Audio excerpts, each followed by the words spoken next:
Halo teman-teman semua, kembali lagi dengan aku. Di video kali ini aku bakalan ngebahas soal TIU lagi nih teman-teman, terutama tentang penalaran analitis, karena kemarin ada yang komen di kolom komentar minta dibikinin soal tentang analitis. Oke, semoga kalian tetap semangat belajar bareng aku ya. Tapi sebelum ke videonya, jangan lupa di subscribe dan nyalakan tombol notifikasinya sebagai bentuk dukungan kalian terhadap channel aku, dan juga di share sebanyak-banyaknya ke semua sosial media yang kalian punya. Terima kasih dan selamat menonton. Oke guys, ini dia soal nomor 1. Hesti, Belly, Pengki, dan Meli adalah mahasiswa satu angkatan dari universitas yang sama. Hesti lulus sebelum Belly tetapi sesudah Pengki, dan Meli lulus sebelum Hesti. Oke, kesimpulannya itu apa teman-teman? A. Hesti lulus sebelum Pengki. B. Belly lulus paling akhir. C. Meli lulus paling awal. D. Pengki lulus paling awal.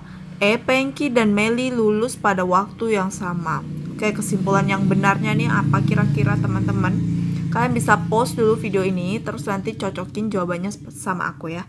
Nah, di sini kita lihat dulu nih di pernyataannya teman-teman. Hesti lulus sebelum Belly tetapi sesudah Pengki. Oke, berarti di sini yang mana nih kita bisa eliminasi nih? Yang A nih bisa kita eliminasi teman-teman ya kan? Karena di A ini dia bilang Hesti lulus sebelum Pengki, sedangkan di pernyataan yang benarnya adalah Hesti lulus sesudah Pengki. Jadi yang A jelas kita eliminasi ya. Oke. Nah, terus mana lagi nih? Yang B, Belly lulus paling akhir. Oke, kalau udah kayak gini nih teman-teman, kita gambarin urutannya nih teman-teman. Oke, ini garisnya ya. Kalau dia semakin ke arah kanan, berarti dia semakin cepat. Kalau dia ke arah kiri, berarti dia lambat ya teman-teman.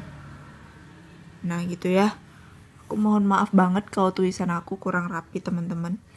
Oke, Hesti lulus sebelum Belly. Oke, kita anggaplah si Hesti itu di sini dan Belly itu di sini. Ya kan? Oke. Terus tetapi sesudah Pengki teman-teman. Berarti Hesti dulu kan baru si Pengki lulus. Berarti si Pengkinya itu anggaplah di sini ya kan? Nah, kemudian dan Meli lulus sebelum Hesti. Oke, kemungkinan Meli bisa di sini atau Meli ada di sini. Kelihatan nggak teman-teman ya kan? Nah, jadi kesimpulan yang benar adalah yang A udah kita eliminasi. Yang B, Belly lulus paling akhir. Oke, kemungkinan bisa ya teman-teman. Meli lulus paling awal. Nah, ini jelas salah nih teman-teman. Jelas salah ya, karena yang paling awal itu si Hesti. Pengki lulus paling awal, yang D juga salah. Nah, yang E, Pengki dan Meli lulus pada waktu yang sama. Ini juga bukannya, jadi kesimpulan yang tepat adalah yang B. Belly lulus paling akhir ya kan? Nah, kayak gini. Nah, kan si Hesti lulus sebelum Belly ini kan, berarti Hesti dulu baru Belly. Kemudian Meli lulus sebelum Hesti. Nah, kan garisnya tadi aku misalin, nah ini aku bikin garis baru ya. Nah, si Hesti di sini, Pengki di sini, si Meli juga kemungkinan bisa di sini atau di sini. Nah, tapi karena di option tidak ada Meli paling terakhir, otomatis Belly yang terakhir. Jadi makanya jawabannya adalah yang B. Gitu ya teman-teman, ngerti kan kalian? Ini masih gampang sih. Oke, kita next ke soal nomor 2. Oke teman-teman, ini dia soal nomor 2. Ada 5 mahasiswa P, Q, R, S, dan T yang mengikuti sebuah seminar. Mahasiswa P dan Q berasal dari fakultas yang sama, dan S dan T juga berasal dari fakultas yang sama. Bila mahasiswa yang berasal dari fakultas yang sama tidak boleh duduk berdekatan, kemungkinan posisi tempat duduk mereka dalam satu deretan adalah. Oke teman-teman, di sini di keterangannya dibilang bahwa P dan Q itu dalam fakultas yang sama ya kan. Terus S dan T juga. Dan kemudian ada keterangan baru, kalau mahasiswa yang berasal dari fakultas sama itu tidak boleh duduk berdekatan. Jadi kita langsung aja nih kalau kayak gini, cari aja di optionnya. Berarti P nggak boleh deket sama Q dan juga S nggak boleh deket sama T ya teman-teman. Nah di sini ada R nggak disebutin di sini, kemungkinan si R ini beda fakultas sama si PQ atau ST ya kan. Nah coba kita lihat yang option A. PS ini jarak yang mereka teman-teman. ST. Nah ini dia, ini nggak boleh nih teman-teman. Ini kan ST itu kan satu fakultas. Nah kalau di mana tadi keterangannya itu bahwa yang fakultas yang sama itu tidak boleh duduk berdekatan teman-teman. Ini mereka duduknya berdekatan. Jadi yang A salah ya. Oke yang B. PQ. Nah ini juga mereka berdekatan. Mereka kan satu fakultas nih tadi di sini, ya kan? Berarti yang ini jelas salah ya kan? Kemudian TR oke. S, oke, PQ. Nah, ini juga mereka berdekatan nih teman-teman si PQ. Jadi, eliminasi ya, salah ya.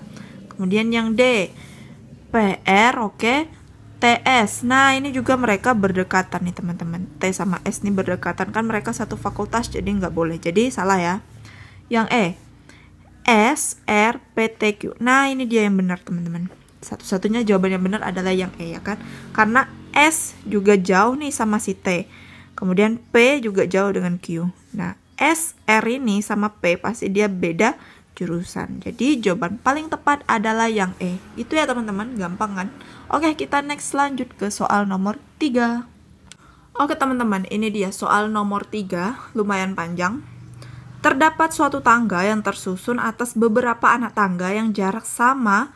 Berikut ini adalah posisi anak tangga tersebut. Anak tangga A terletak persis di atas anak tangga D. Kemudian oke, ini kita gambarin dulu ya teman-teman. Di sini aja deh aku gambarin. Oke, A itu terletak di atas anak tangga D. Berarti kemungkinan A-nya di sini, kemungkinan D-nya di sini. Aku jarakin sedikit ya. Nah, ini D ya teman-teman. Kemudian kita baca lagi nih keterangan selanjutnya. Anak tangga C terletak persis di atas tangga E. Berarti C itu di atas E ya. Nah, ini aku anggap aja C-nya di sini. Kalian kelihatan nggak? E-nya itu di sini. Nah, kelihatan ya. Nah, kemudian apa lagi nih?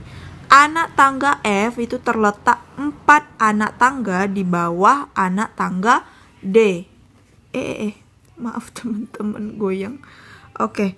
Anak tangga F itu terletak 4 anak tangga di bawah anak tangga D ya. Berarti ada 4 nih di atas F. 1, 2, 3. Oke, aku geserin sedikit. Oke, ini kita nggak tahu nih ya. Aku kasih titik aja. Nah, F-nya itu di sini. Ya kan, katanya kan tadi anak tangga F itu terletak 4 anak tangga di bawah anak tangga D. Berarti kan 1, 2, 3, 4. F-nya di sini ya, teman-teman. Kemudian anak tangga G dan B itu terpisah 2 anak tangga. Oke, berarti G-nya sama B nih kita nggak tahu nih mau letak di mana nih teman-teman. Oke, kita baca lagi ya keterangan selanjutnya. Anak tangga G terletak 1 anak tangga di atas A. Berarti G-nya itu di sini. Ya kan? Di atas A kan teman-teman. Kemudian kita kembali lagi nih ke yang pernyataan yang ini. Anak tangga G dan B terpisah 2 anak tangga. Berarti G dan B itu dipisah sama 2 anak tangga. Kemungkinan B-nya itu di sini ya. Itu ya teman-teman, ngerti kan? Nah, oke, ini udah selesai nih. Keterangannya udah kita tulis. Oke, jadi pertanyaannya, manakah pernyataan yang tidak mungkin benar? Oke, kita lihat yang option A. C terpisah 1 anak tangga dari D. Benar ya? Mana nih C? C, nah ini dia. Yang memisahkannya itu adalah B. Berarti benar nih yang A. Kita cari yang salah nih teman-teman. Kemudian yang B. G merupakan anak tangga paling atas. Benar ya, paling atas ya nih. Jadi ini benar. Kemudian yang C. B terletak tepat di bawah G dan tepat di atas F. Oke, di bawah G itu kira-kira apa? Nah, di bawah G adalah A ya kan? Berarti salah ya teman-teman. Nah, B itu terletak di bawah D, teman-teman. Kalau dia bilang sini D, benar nih tadi. Jadi ini salah ya. Oke, yang D. F merupakan anak tangga paling bawah. Benar ya, fix ya ini. F paling bawah nih. Jadi yang D benar. Yang E, D terletak tepat anak tangga, maaf teman-teman, ini tepat ya. Tepat anak tangga di atas F.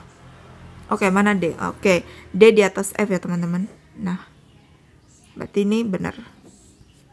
Jadi jawaban yang paling tepat adalah yang C. Gitu ya teman-teman. Sips. Oke, ini dia teman-teman soal nomor 4. Dalam suatu perayaan hari kemerdekaan, panitia mengharuskan siswa mengikuti perlombaan dengan ketentuan sebagai berikut. Perlombaan yang dapat dipilih adalah balap karung, makan kerupuk, panjat pinang, menggambar, menyanyi, dan baca puisi. Menggambar dan menyanyi wajib diikuti oleh setiap siswa. Siswa yang ikut panjat pinang hanya boleh ikut 3 pertandingan. Siswa boleh mengikuti lomba balap karung atau makan kerupuk, tetapi tidak keduanya. Baca puisi dan balap karung tidak boleh diambil oleh siswa yang sama. Jika dalam perayaan tersebut seorang siswa ingin mengikuti 4 lomba, lomba yang dapat diikuti adalah... Oke teman-teman, tadi di keterangan yang pertama itu kan ada dibilang bahwa menggambar dan menyanyi adalah wajib diikuti oleh setiap siswa, yaitu berarti artinya itu dimana kalau siswanya ikut menggambar, dia harus mengikuti lomba nyanyi teman-teman. Oke, kita cari ya di sini jawaban yang nggak ada mereka berdua ini, kita langsung eliminasi aja. Caranya gitu ya teman-teman. Kalau soal kayak gini, kalau masih bisa tanpa digambar, kita langsung aja ke optionnya biar singkat waktunya teman-teman. Oke, yang A menyanyi, menggambar ada ya. Yang B menyanyi, menggambar nggak ada nih teman-teman, nggak ada menggambar ya. Berarti yang B salah nih. Kita langsung eliminasi. Yang C menggambar menyanyi ada, yang D menggambar menyanyi ada ya. Yang E menggambar. Nah, yang E juga nggak ada nih menyanyinya. Berarti salah ya yang E teman-teman. Oke, berarti tersisa 3 option nih. Nah, kita kembali lagi nih ke keterangannya. Mana nih keterangan selanjutnya itu? Oh nih. Siswa yang ikut panjat pinang hanya boleh ikut 3 pertandingan. Oke, tadi pertanyaannya kan kalau siswa itu ingin mengikuti 4 lomba, itu dia harus ikut apa aja teman-teman. Berarti dia nggak boleh ikut panjat pinang nih. Kenapa? Karena panjat pinang itu hanya boleh ikut 3 pertandingan. Sedangkan dia kan maunya 4 ya kan teman-teman. Jadi kita eliminasi nih jawaban yang ada panjat pinangnya. Mana nih? Yang A nggak ada panjat pinangnya ya. Yang C nggak ada juga panjat pinang. Yang D, yuk oke, ini clear ya. Yang keterangan kedua nggak ada nih, oke clear. Kemudian kita lanjut nih ke keterangan selanjutnya. Mana nih? Oke, ini. Siswa boleh mengikuti lomba balap karung atau makan kerupuk, tetapi tidak keduanya. Oke, berarti kita nggak boleh, di optionnya itu nggak boleh ada balap karung dan makan kerupuk secara bersamaan ya. Harus salah satunya, gitu ya teman-teman. Oke, yang A, makan kerupuk, balap karung. Nah, ini mereka ada dua-duanya, sedangkan kan nggak boleh secara bersamaan. Jadi ini jelas kita langsung eliminasi. Oke, tersisa 2 option. Yang C, balap karung, makan kerupuk, oke nggak ada. Kemudian yang D, makan kerupuk, menyanyi, oke nggak ada. Oke, ini berarti clear ya, sisa 2 option nih. Kita lanjut lagi nih ke maaf teman-teman, ke keterangan selanjutnya, yaitu mana? Oke, baca puisi dan balap karung tidak boleh diambil oleh siswa yang sama. Berarti baca puisi dan balap karung juga tidak boleh bersamaan ya. Coba kita cari di sini. Balap karung, baca puisi. Oh, ini yang C juga salah ya teman-teman. Karena kan nggak boleh bersamaan. Oke, yang D, menggambar, baca puisi, menyanyi, makan kerupuk. Oke, ini yang paling tepat ya teman-teman. Ya kan? Dimana makan kerupuk itu nggak barengan sama balap karung. Dan juga baca puisi nggak barengan dengan balap karung. Gitu ya. Jadi jawaban yang paling tepat adalah yang D. Nah, ini dia. Oke, next lanjut soal nomor 5. Oke teman-teman, ini dia soal yang terakhir nih. 5 orang siswa bernama PQRST. Catatan peminjaman buku di perpustakaan menunjukkan bahwa jumlah yang dipinjam S tidak lebih banyak dibandingkan R dan P. Oke, kita langsung aja nih ya ke keterangannya nih. Berarti jumlah yang dipinjam S tidak lebih banyak dibandingkan R dan P. Berarti S lebih sedikit ya dari R dan P. Oke, kita bikin nih. Nah, kalau arahnya itu semakin ke kanan, berarti ini banyak ya. Nah, kalau arahnya semakin ke kiri, berarti sedikit. Oke, tadi kan S tidak lebih banyak. Oke, berarti kemungkinan S di sini dibandingkan R dan P. Oke, R dan P. Anggaplah P-nya di sini, R-nya di sini ya. Ini baru sementara ya, teman-teman. Oke, kita lanjut lagi. Tetapi juga bukan yang paling sedikit. Oke, berarti S ini bukan yang paling akhir atau bukan paling sedikit ya, teman-teman. Yang T T lebih banyak daripada P dan Q, namun T selalu lebih sedikit dibandingkan R. Oke, T-nya itu lebih banyak dari si P. Anggaplah T-nya tuh di sini ya kan. Dan T-nya itu lebih sedikit dibandingkan R, berarti R lebih banyak dari T ya. Nah, oke, benar ya teman-teman. Kayak gini ya gambarannya. Berarti R di depan si T ya. Dan T di depan si P. Oke, Q-nya kira-kira di mana? Anggaplah Q-nya itu di sini atau di sini. Gitu ya, bisa kan? Kemungkinan Q-nya di belakang S, teman-teman. Dan di sini kan cuma ada 2, 4, 5 orang. 2, 4, 5. Jadi kan sedangkan S itu bukan yang paling sedikit, ya kan? Kemungkinan di sini Q. Oke ya, valid ya teman-teman. Kayak gini ya, paham ya kalian ya? Kalau misalnya kalian kurang paham dengan penjelasan aku, komen aja di kolom komentar. Nanti aku bantu. Oke. Di sini, bila kelima siswa tersebut dicalonkan sebagai siswa yang aktif meminjam buku, urutan kemungkinan pemenangnya adalah, oke, berarti kita cari ini yang paling banyak dari yang paling banyak ya. Berarti yang A, T. Nah, T-nya ini bukan ya, salah ya teman-teman. Yang B, R, T, P. Oh, ini salah nih teman-teman. S kan bukan yang paling terakhir. Bukan yang paling sedikit maksud aku. Oke, kita yang C. RPS ini juga enggak, kita cari yang sama yang ini ya teman-teman. Kemudian yang D, RTPSQ. Nah, jawabannya itu adalah yang D nih teman-teman, yang benar. Yang yang E maksud aku, RTQSP. Ini juga salah nih teman-teman. P bukan paling sedikit, tapi Q, ya kan? Oke. Jadi jawaban yang paling tepat adalah yang D, gitu ya teman-teman. Oke teman-teman, segitu dulu video dari aku. Semoga 5 soal itu bisa membantu kalian makin paham ya sama penalaran analitis. Kalau misalnya kalian ada yang kurang paham atau ada saran nih untuk video aku ke depannya, silahkan aja komen di kolom komentar, aku tungguin. Dan sekali lagi jangan lupa dibantu channel aku teman-teman, yaitu dengan cara di subscribe dan nyalakan tombol notifikasinya, dan share ke semua sosial media yang kalian punya. Dan juga jangan lupa follow Instagram aku. Kalau kalian mau DM aku tentang seputar CPNS, boleh silahkan DM di sini.